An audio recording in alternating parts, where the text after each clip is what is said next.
Hi everyone, स्वागत है आपके अपने चैनल सरकारी नौकरी में। यूपी टेट जो है फरवरी में कराने की हरी झंडी मिल गई है। फरवरी से मार्च के बीच कराई जाएगी ऐसा कहा गया है। फिलहाल आप मान के चलिए कि फरवरी में टेट हो जाएगा। तो जिन लोगों ने भी टेट क्वालिफाई नहीं किया है अथवा जो लोग टेट क्वालिफाइड है पहले के या रिसेंटली, वो लोग भी इस बार टेट जरूर भर दें, क्योंकि शायद इस बार ऐसा हो कि टेट लाइफ टाइम के लिए वैलिड हो जाए। अगर ऐसा नहीं होता है तो जो लोग पहले से ही क्वालिफाइड है उन लोगों को भरने की आवश्यकता नहीं है।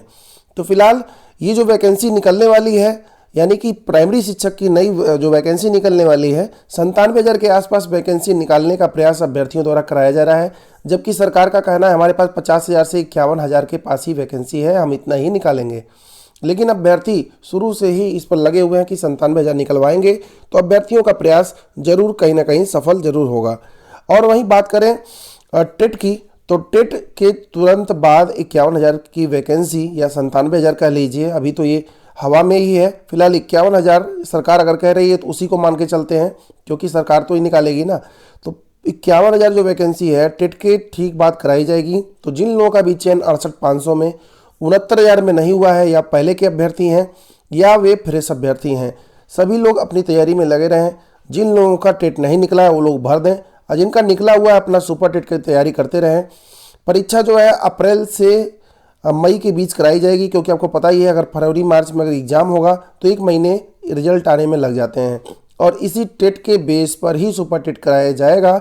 जबकि बहुत सारे ऐसे अभ्यर्थी हैं मांग कर रहे हैं कि सुपर टेट को टेट के पहले कराया जाए, क्योंकि वो जान रहे हैं कि ज़्यादा से ज़्यादा वैकेंसी में अभ्यर्थियों को घुसाना सरकार का एक मोटो है, ताकि खूब भीड़ लगा रहे और अभ्यर्थी एक दूसरे से पॉइंट के दशमलव के 3 अंक 4 अंक अंदर तक एक दूसरे से फाइट करते रहें।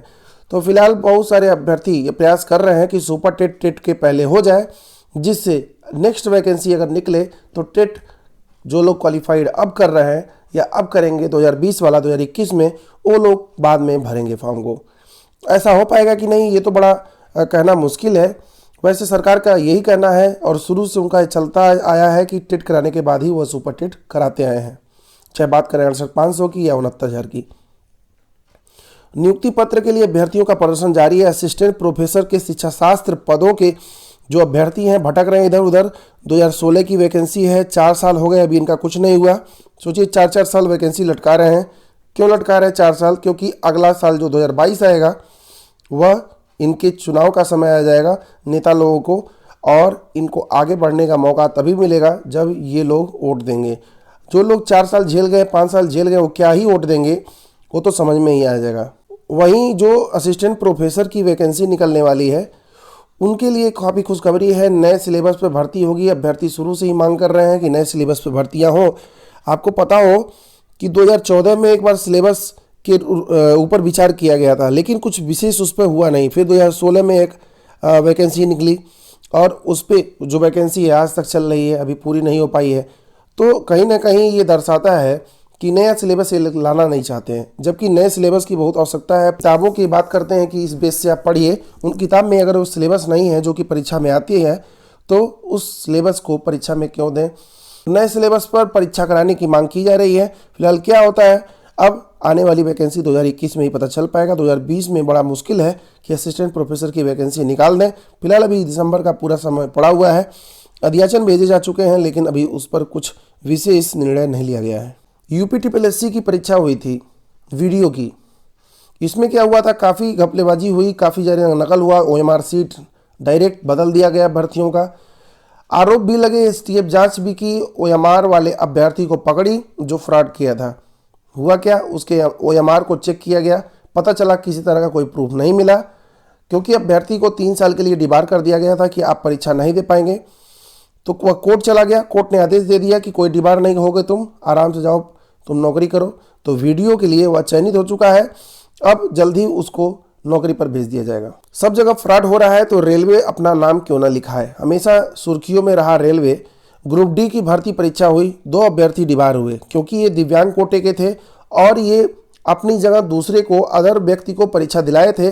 जब बायोमेट्रिक हुआ ये पकड़े गए और इन्हें हमेशा के लिए अब डिबार कर दिया गया है। बात करें एमआरसी की, तो आपको पता ही होगा एमआरसी का मैंने पहले ही बता दिया कि हाई कोर्ट में मामले की सुनवाई नहीं हुई, तो अभ्यर्थी सुप्रीम कोर्ट में भी दरवाजा खटखटाए थे, डेट नहीं लग रही थी, क्योंकि उनका डेट जो है हाई कोर्ट में लगा था, तो सोचे इसी से काम चल जाएगा। लेकिन वहां जब इनको निराशा हाथ लगी तो ये सुप्रीम कोर्ट में के वकील पर प्रेशर मचाए और सुप्रीम कोर्ट के वकील द्वारा आज का यानी कि 4 दिसंबर का डेट लिया गया है। आपको पता ही होगा कि आज भी काफ़ी जगह काउंसलिंग है, जहाँ कम अभ्यर्थी थे 2 और 3 दिसंबर को ही काउंसलिंग समाप्त हो चुकी है। सरकार के अधिकारी वहाँ भी हैं, एजी महोदय वहाँ भी मिलेंगे आपको। तो जो एजी महोदय हैं वो बिल्कुल नहीं चाहेंगे, और जितने भी अधिकारी हैं वहाँ लॉ के जो सरकार के पक्ष में रहते हैं वह बिल्कुल नहीं चाहेंगे आज किसी तरह का छेड़छाड़ हो। इस एमआरसी के मुद्दे पर आज भी मामले की सुनवाई ना हो पाए, होगा भी तो क्या होगा, कोर्ट आदेश दे देती है। हमेशा का ये काम हमेशा वीडियो में बताता हूँ, कोर्ट आदेश दे देगी कि 1 वीक्स में आप जो है जवाब सबमिट करें। तो 1 वीक्स में सबमिट करने का तात्पर्य यह है, इनको बस 5 दिसंबर की नियुक्ति पत्र सबको देने के बाद उसके बाद जो भी हो कोर्ट रोज डेट डाले, कोई प्रॉब्लम नहीं है। फिलहाल 5 दिसंबर नियुक्ति पत्र, कल बड़ा दिन है उन सभी अभ्यर्थियों के लिए। कांग्रेचुलेसन उन सभी अभ्यर्थियों के लिए 36,590 में जो चयनित अभ्यर्थी हैं कल नियुक्ति पत्र पाएंगे, कल वह अध्यापक बन जाएंगे।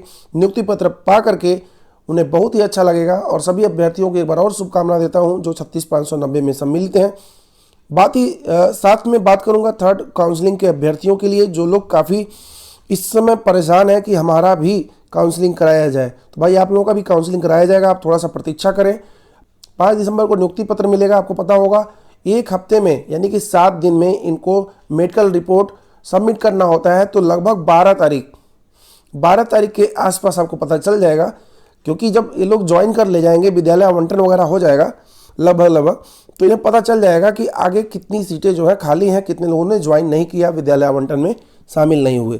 क्योंकि बहुत लोग काउंसलिंग करा लिए उसके बाद भी विद्यालय आवंटन जब होता है फिर जाकर स्कूलों में ज्वाइन नहीं करते हैं, क्योंकि काफ़ी लोग बीएससी ऑफिस में आपको पता होगा ज्वाइन करना होता है और उसके बाद विद्यालयों में जाना होता है। तो बीएससी ऑफिस में ज्वाइन करने के बाद भी विद्यालयों में नहीं जाते हैं, कहीं ना कहीं उनका हो जाता है या किसी कारण से छोड़ देते हैं, तब सीटों का अच्छा जो है क्लियर पता चल पाता है कितनी सीटें खाली हैं। तो आप एक अंदाज़ा लगाइए 7 से 7,500 के आसपास सीटें खाली होंगी। कहाँ से खाली होंगी ये आपको समय होते पता चल जाएगा। फर्स्ट काउंसलिंग में लगभग 3 से 3,500 सीटें खाली हैं, और 3 से 3,500 जब सीटें उसमें खाली हैं तो इसमें भी लगभग इतनी ही सीटें खाली होंगी, इससे ज़्यादा ही होंगी। और भी जो सीटें जो लोग छोड़ रहे हैं लगातार उनका भी काउंट किया जाएगा, क्योंकि 31,661 में बहुत सारे अभ्यर्थी हैं लगातार छोड़ रहे हैं, कहीं ना कहीं वो चयनित हो जा रहे हैं। ऐसे अभी आप देख रहे हैं कि असिस्टेंट प्रोफेसर के अभी सामने आपको देखा होगा, अभी थोड़ी देर पहले मैंने बताया कि शिक्षा शास्त्र के उसमें बहुत सारे अध्यापक हैं, तो उनका अगर उसमें चयन हो जाएगा तो इसको छोड़ देंगे। इसमें बहुत सारे लोग कॉमन है तो इसको छोड़ देंगे, इसमें सीटें बचेंगी। तो ऐसे सीटें धीरे धीरे खाली हो जाती हैं। तो आप इसका टेंशन मत लीजिए सीटें कितनी खाली हैं, आप अपना टेंशन लीजिए, अपना डॉक्यूमेंट्स वगैरह रेडी करिए, मौका ज़रूर मिलेगा। अगर आप कट ऑफ के अंतर्गत आते हैं तो 1 से 1.5 नंबर कट ऑफ गिर सकता है, मैंने पहले ही बताया, जनरल का और ओबीसी का। एससी में थोड़ी सीटें कम हैं, सीटें तो हैं लेकिन कम है।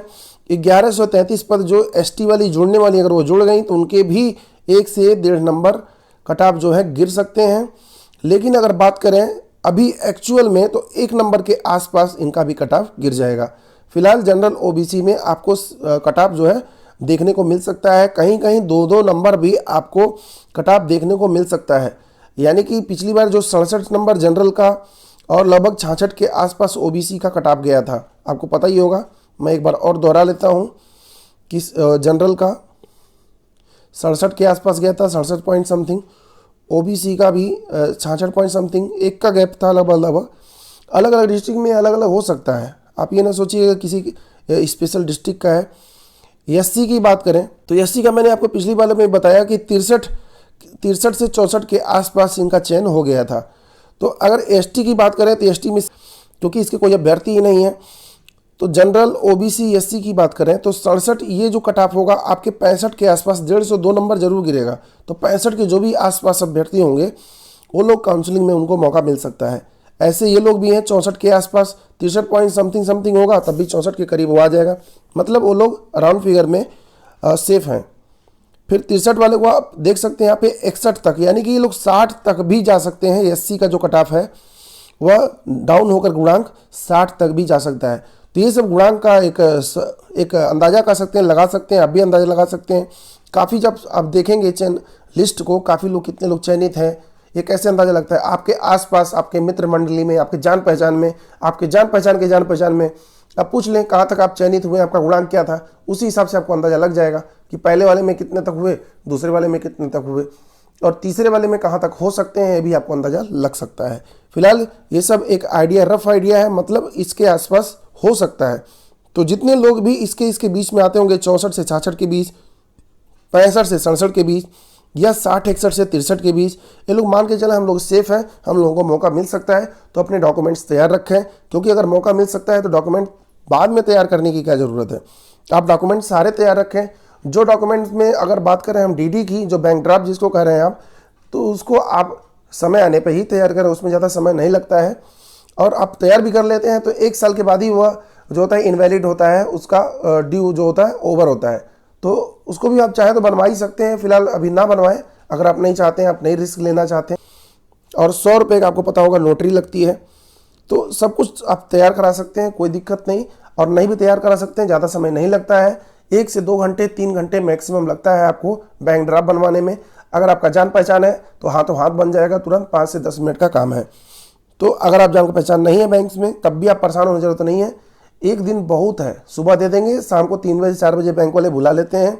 तो अगर आपको शाम को बुलाए 3 से 4 बजे आप जाएं और आराम से अपना बैंक ड्राफ्ट प्राप्त कर लें। बहुत सारे कमेंट कर रहे हैं कि मेरा इतना है गुणांक कैसे जाएगा। एक अभ्यर्थी सेम गुणांक पूछता है, अगला अभ्यर्थी फिर सेम गुणांक पूछता है। तो भाई जो उसके लिए रूल है वही आपके लिए भी है, तो आप बिल्कुल परेशान ना हो। फिलहाल आप कमेंट कर सकते हैं, नो इशू। तो जनरल ओबीसी एससी के इस गुणांक के अगर आप अंतर्गत हैं या आसपास भी हैं तो अपने आप को सेफ मानिए, बिल्कुल परेशान मत होइए, टेंशन फ्री रहिए। फिलहाल अभी के लिए बस इतना ही, धन्यवाद।